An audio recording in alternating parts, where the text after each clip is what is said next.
Today, pretty short and sweet. We're just going to review the properties of real numbers. So this is kind of our topic of the day, using properties of real numbers. What do we mean by that? Well, sometimes when we're doing operations on numbers, there are some special things that can happen. In some cases, order is important. In some cases, order isn't important. A good non-mathematical example we could look at would be something like putting on your socks and shoes, right?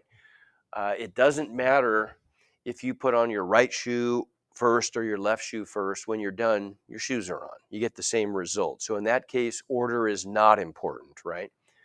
However, it does matter whether you put on your socks or shoes first. You have to put on your socks first and then your shoes. So there's an example where order is important. So you can see examples, in the real world, just like in math, where, order may or may not be important depending on the situation. So we're going to see some stuff like that here. The first property we're going to look at, there's really just 4 properties I want to go through. There's 5, but one of them you already know so well, we'll just essentially skip it. So there's really just 4 properties we're going to review today. Commutative property. Just give me a quick heads up here. Give me a 1 to 5 on your level of familiarity with the commutative property right now. Like 5 meaning I know this one super well. 1 meaning I've never even seen that word before. I don't know what the commutative property. I've never heard that. Or somewhere in between. Where are we on this?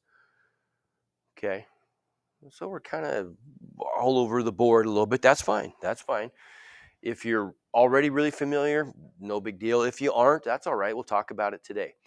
So the commutative properties, to keep those straight, the commutative properties deal with the order in which you're adding or multiplying things. All they say is that you can flip the order in which you multiply or add 2 things. Now we're focusing on real numbers, but those could be represented by variables also, right? They don't actually have to show up just as numbers. They could end up being variables too. Same property applies in both cases. Their property applies in both cases. So the commutative property is very, very simple. Just say if I've got some real numbers A and B, then for addition, A plus B is equal to B plus A. The order in which I add 2 things doesn't matter. And same is true for multiplication. The order in which I multiply A times B doesn't matter either. I can change the order and I get the same outcome, right? How do we remember that? Well, there's a real easy way to remember this. It's in the title. It often is in math. The word commutative contains the word commute. Think what it means to commute. Like when your parents commute to work, they're changing their places, aren't they? They're changing from home to work, and at the end of the day, they're going to switch back. They're going to switch their places back from work back to home. Same is true in math. To commute just means to exchange places. That's it. Okay. So we can see this works for addition and multiplication. I'm sure you've seen this. Now give me a 1 to 5. Is this ringing a bell a little bit? Is this, are you thinking, okay, I do remember this. Repeat that real quick. 1 to 5 on how familiar are you with this? Okay, the numbers are climbing, starting to come back. So we know this works for addition and multiplication. If I add 2 numbers, I can add them in any order. I get the same result. If I multiply 2 numbers, I can multiply them in any order, and I get the same result. Does this work for subtraction and division? It doesn't. You're right. If I've got the number 17 and 5, 17 minus 5 is different than 5 minus 17, right?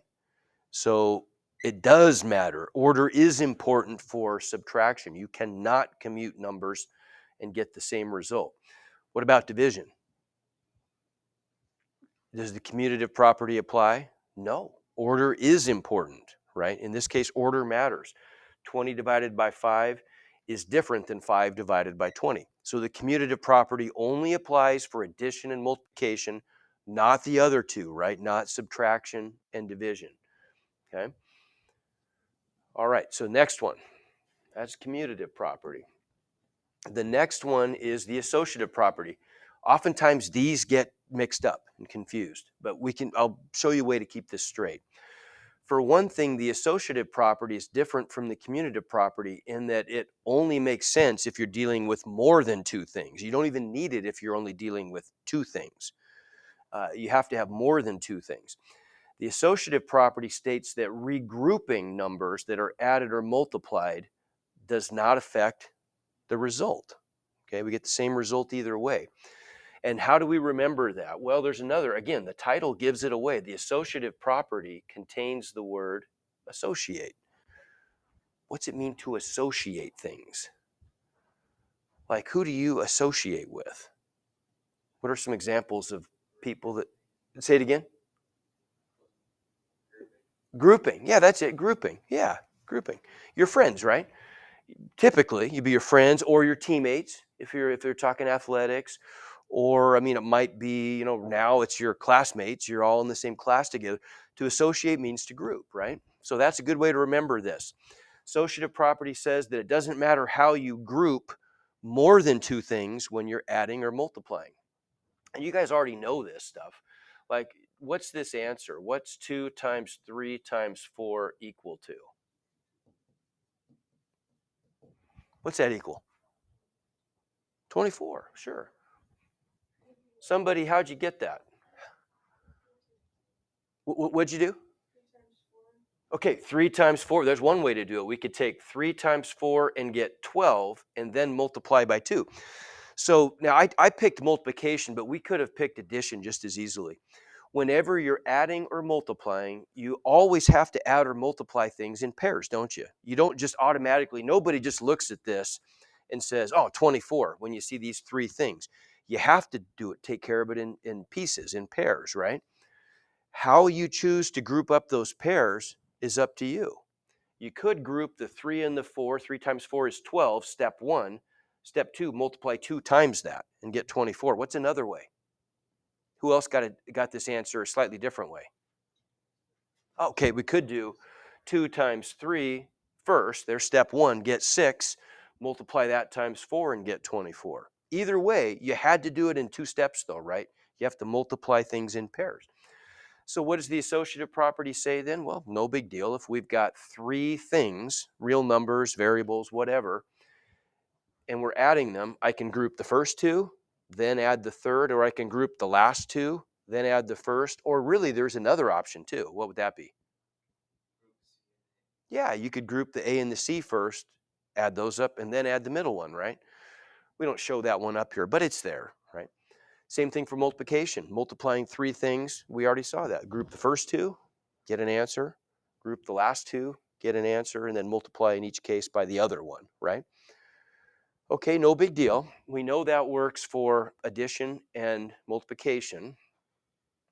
Does it work for subtraction? What do you think?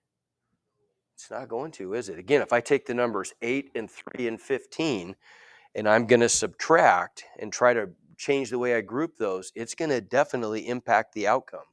If I group the second 2, 3 minus 15 is negative 12. 8 minus that answer gives me 20.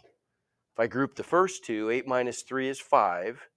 Subtract 15 from that, I get negative 10, very different, right? And the same thing's true for division.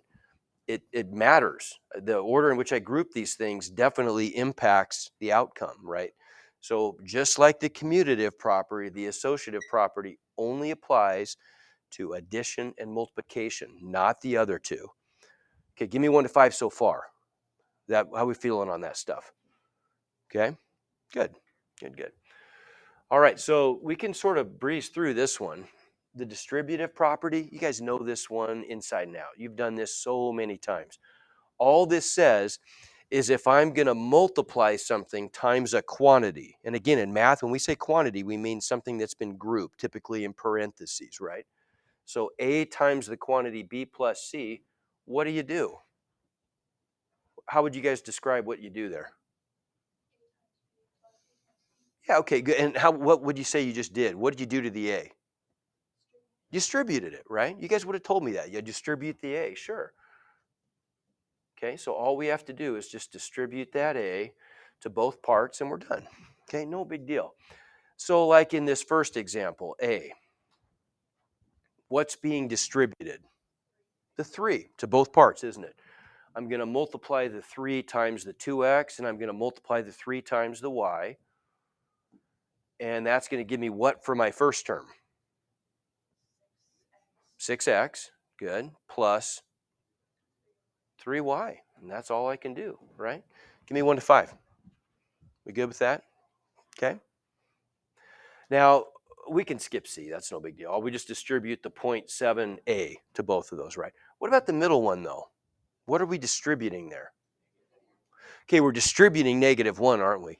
Do we have to write the -1 out? No, you don't. You don't. You could just do this, right? We could just take the negative sign and distribute that to both parts. And what does it do when I distribute a negative sign to terms? What's it doing to them? Changing, yeah, just changing what about them? What's it changing? You're right. I know you're thinking the right thing. Changing their signs, isn't it? Right? Just changing from positive to negative and vice versa. Good. Okay, so we distribute. Now, we don't have to write it as a -1, but we're thinking it's the same thing as a -1. You don't need to write that 1 there. Just the negative sign is good. When I distribute that negative sign, what's my first term going to end up being? -3x. And then the second term is going to be +1. Okay, good. Good, good. You guys got this stuff. No sweat. Okay, the last two are the I properties, inverse and identity.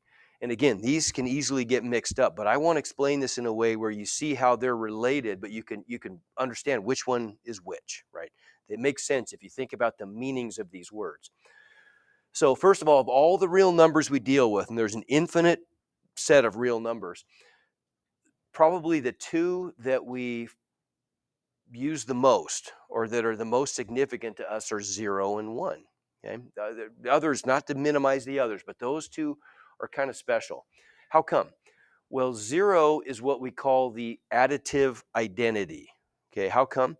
Because 0 is the only number that I can add to something and keep the result the same, right? Adding 0 to a number does not change it. It preserves the identity of that number, what we'd say in math. Okay, so 0 is one big number. 0 is the additive identity. Okay, what does that do for us? It gives us the result, the identity property of addition. If I have some number A, could be a number, could be a variable, if I add 0 to that, what's the result?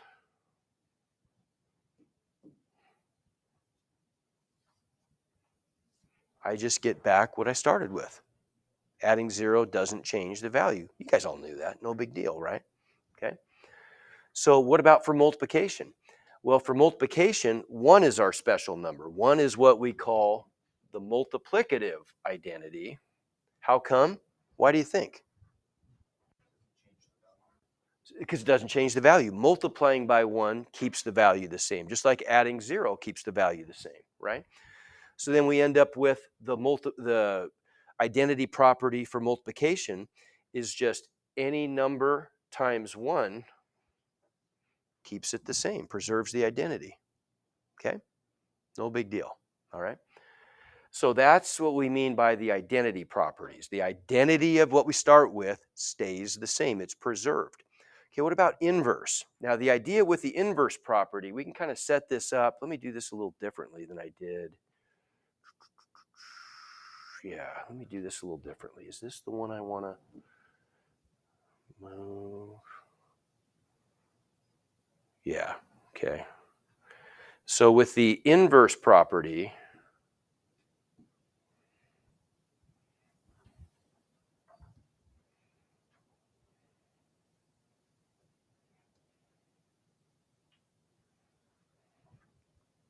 here's what I'm going to do. It's going to be a little strange. With the inverse property, for addition, the idea is we want to take some number and add something to it and get back the identitive or the additive identity 0. 0 is our special identity number for addition. Okay, we want that to be the result we get when we start with some number, A. So the question is, A plus what is going to give me back that special number for addition 0? -A. Everybody agree? Okay, what do we call that? a number that is like if A is 4, 4 plus what is 0? Negative 4, good. Negative pi plus what is 0? Positive pi. Okay, what do we call those things? Okay, it's the additive inverse. You're right, it's the additive inverse. So when we talk about an inverse for addition, it means that kind of a thing where what's our more common word for that?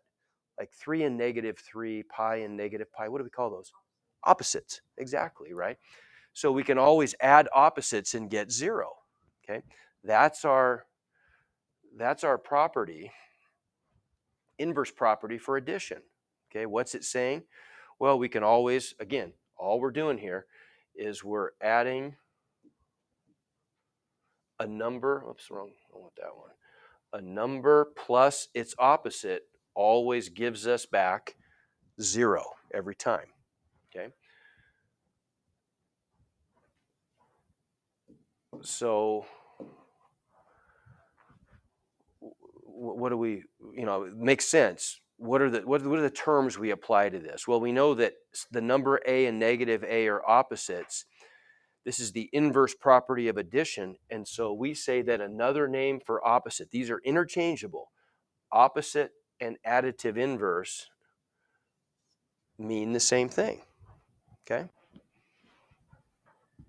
we talk about an additive inverse, we just mean the opposite, and and that's how we can always take two numbers and add them up and get 0 as a result. Okay, now, what about for multiplication? This is a little bit trickier for multiplication. We're going to play the same game. For multiplication, we want to start off with some number a, and we want to multiply it by something so that, oh man, I got to do this. Hang on.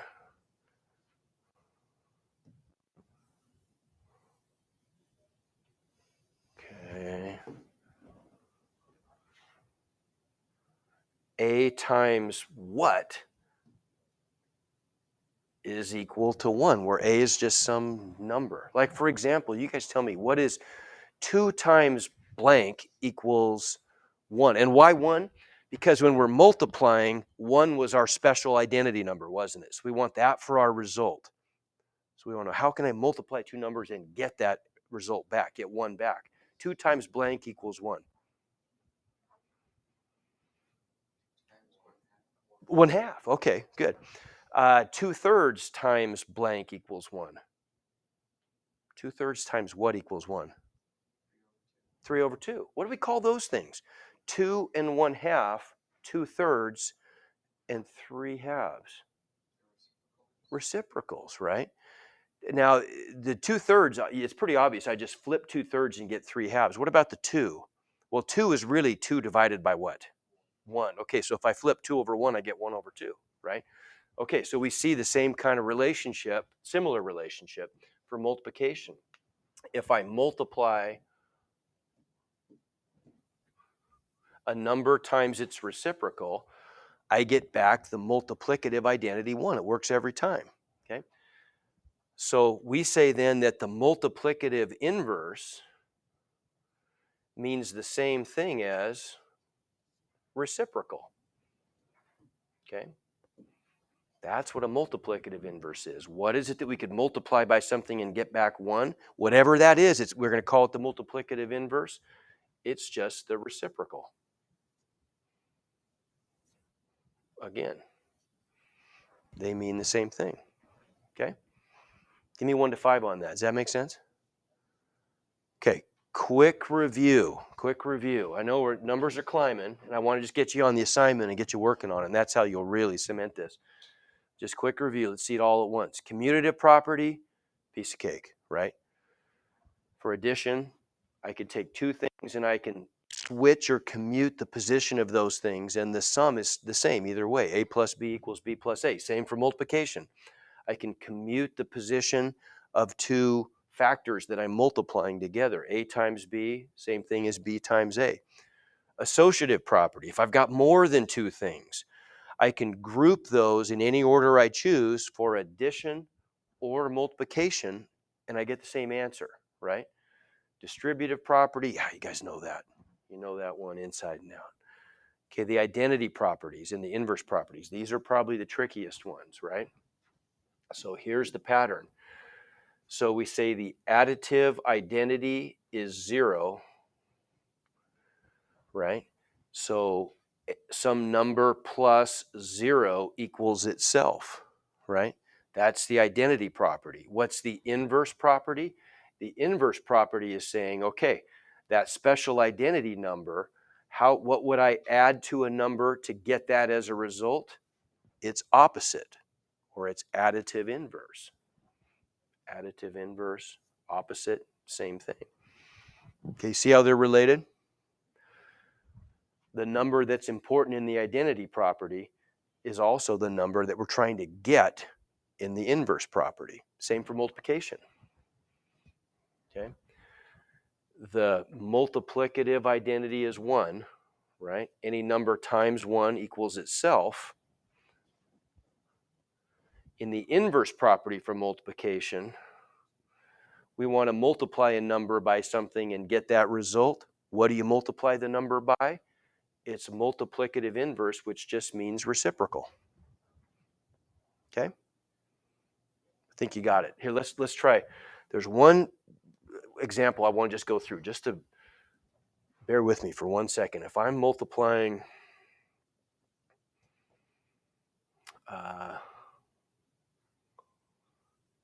2x times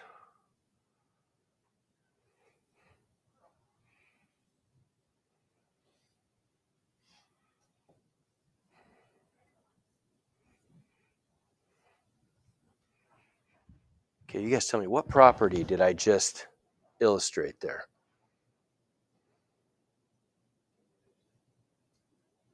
Commutative? Anybody disagree? What do you think? I don't think it's the associative. Associative property. Okay, how come? You're right. Because we have parentheses, and no matter what we do, it's still going to be the same outcome. Okay, so in this case, what did we do here? We regrouped them, didn't we? Right? We regrouped the numbers that we're multiplying first. Okay? So this is associative property.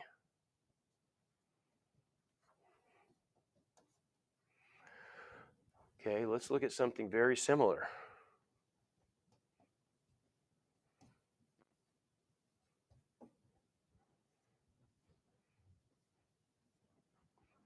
What's that one? What do you think that is? Some brave soul. What do you think? Is it still associative? It looks like it because it's got parentheses, right? Okay, but did we regroup things here? In the first situation, we were grouping the 2 and the x. That's still what's being grouped. What did I do here? I just changed the order, didn't I? Look what I did. I took the 2x. Now, because the 2x is being grouped, it's a quantity, and it kind of counts like a single thing, right? Does that make sense? When you group stuff together, it counts as a single thing. So I've got the 2x times the y. Over here, I've got the y times that 2x. Look, I just flipped the positions. So what property is this? It's commutative, because I just exchanged the positions of things that were being multiplied. Okay?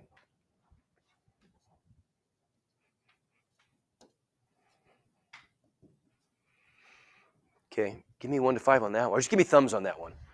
Up, down, sideways. How we doing? Does that make sense? Okay, it's a little bit of everything. I think it just pays to get in here and practice this a little bit now at this point.